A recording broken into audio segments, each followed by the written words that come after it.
Sim, há uma invitação para o leadership team do aeroporto, conjuntamente com o board, para fazer site visit, uma inspeção do projeto de Gateway 2030, a primeira fase 1A, e nós temos que ver que nós queremos impressionar de avanço, de progresso do projeto aqui está impressionante para mira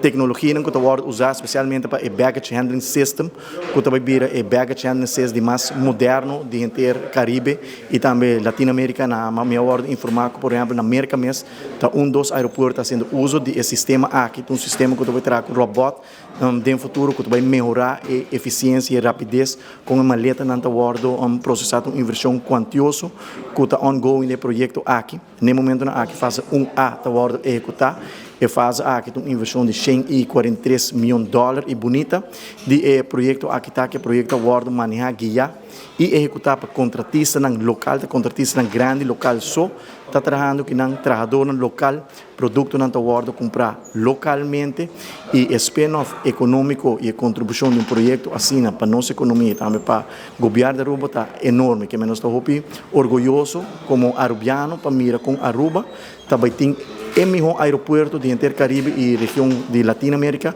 uma vez tour e fase agora executada. No momento na aqui, fase 1A está em execução e acaba fase 1B está em planning e depois está fase 2 e 3 e uma vez fase 1A queda claro, está viagem, turista americano está check-in e não se passa pique sua maleta mais, que é flow, também está mais eficiente, mais ligeiro e nós também melhorar a experiência tanto para nosso local e nos turistas enormemente uma vez é fase 1A que é claro de maneira com a maleta na hora processar, mas também a experiência de check-in, orbo check-in hal, hal super moderno full de glass e look and feel tá algo futurístico que nos queda hopi encantado e sentimos orgulhoso com Naruba, nosso próprio local, executando projeto de magnitude aqui. Nós está contente também com o projeto está dentro do presupuesto, o acordo presupuestal para o projeto está $143 milhões e o projeto acordo está conforme o planning e se tudo está bom, fase 1A está acordo entregar em luna de abril